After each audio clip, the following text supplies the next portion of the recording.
Citizens of New York and comrades from the Soviet Armed Forces, welcome to our first news broadcast after today's events. My name is Tatiana Kempinski, and I will be your regular news anchor from now on. We hope in time to obtain the cooperation of most of your familiar TV personalities once they return from a re-education program at our training facilities in Alaska. Meanwhile, I will make sure you get all necessary information about our efforts to restore peace and stability in your troubled country. Our Soviet leaders have been concerned for years by the plight of the poor American people suffering under a corrupt regime. Today, we have finally succeeded in liberating the suppressed masses of Americans from further hardship. And we will soon restore law and order in a new rule of government.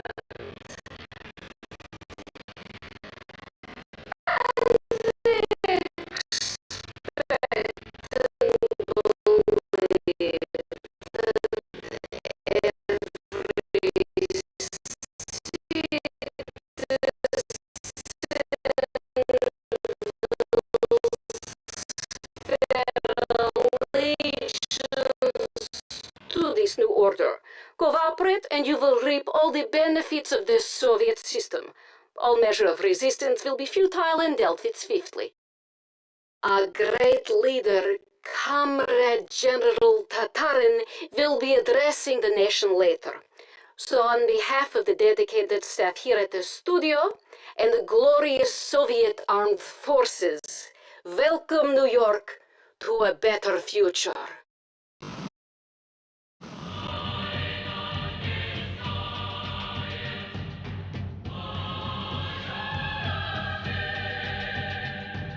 This is Tatiana Kempinski at SAFN Studios in New York.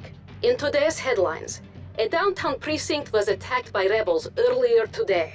The attackers freed several rebel detainees. There are reports of many casualties. Several witnesses confirmed that the raid was carried out by a small group of armed rebels, headed by an individual who authorities believe to be the new leader of the resistance.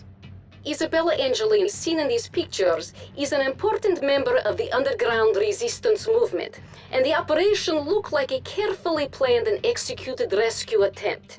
The group was led by a shadowy figure as yet unidentified, but believed to be a male Caucasian in his early 30s. Earlier today, I interviewed our leader, General Tatarin, on the situation.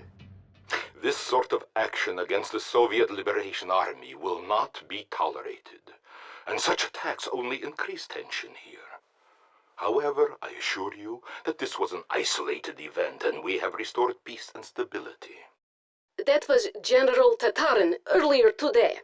On the phone now from Governor's Island is Comrade Colonel Boba, head of KGB. Comrade Kempinski, these people are not rebels from proletariat. This freedom phantom is vigilante, a terrorist. But they are few and will be executed when caught. After a trial, of course. And on this reassuring note, let's look at the forecast. What's in store for us on weather front tomorrow, comrade?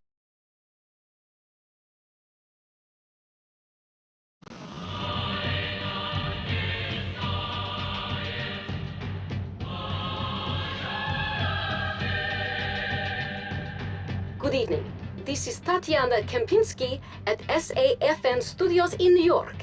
Autumn is definitely here. There is a chill in the air, but the citizens of New York are coping, thanks to the many Soviet engineers working overtime to repair the many power stations that were damaged during the recent rash of rebel attacks.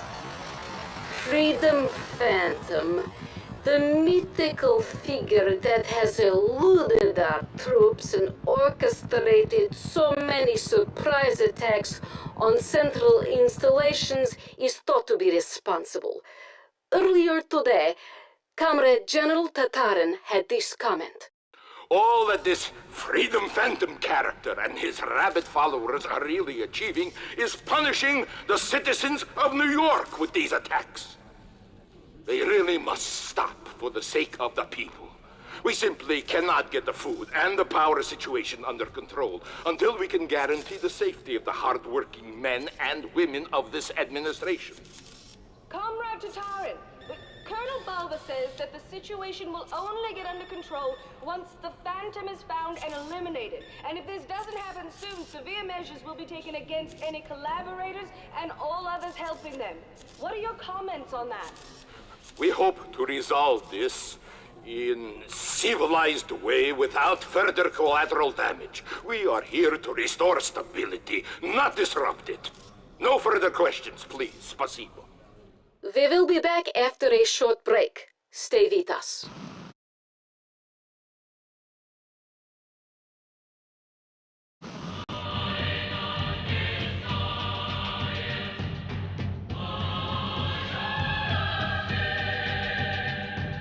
We have breaking news in the war against the rebels.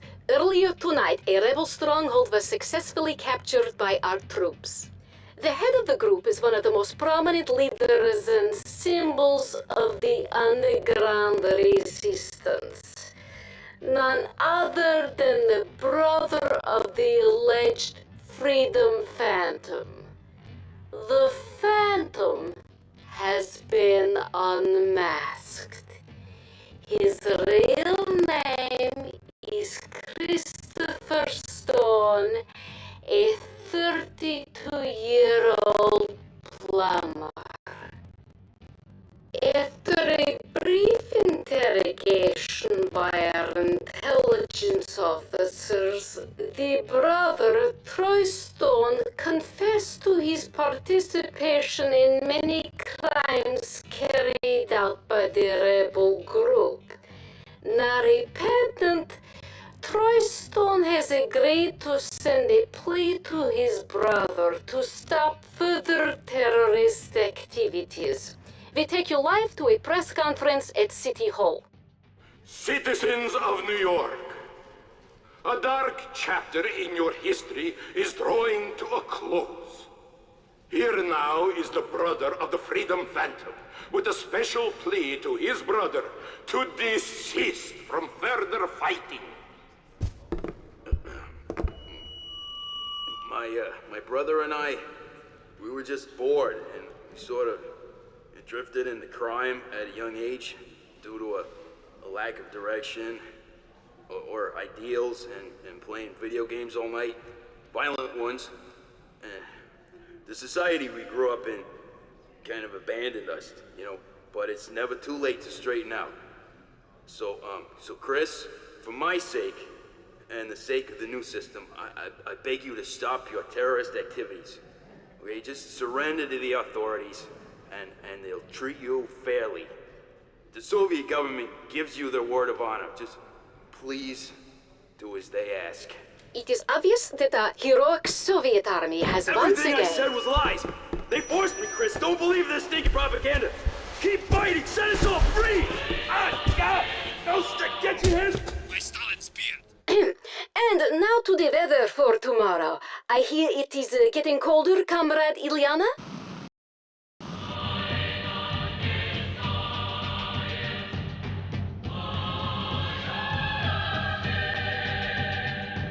This is Tatiana Kempinski at SAFN Studios in New York.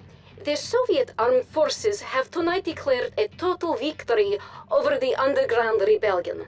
After numerous barbaric attacks by the rebels on Soviet bases in each borough of New York, the situation is finally under control. We continue to receive reports of minor incidents around the city, but it is clear that the rebels have been defeated. Tragically, our beloved Commander-in-Chief, General Tatarin, has paid the ultimate price in his relentless fight against the Freedom Phantom and his henchmen. He was assassinated earlier tonight in a dastardly rebel ambush. We go live now to Governor's Island, where the funeral ceremony is about to commence.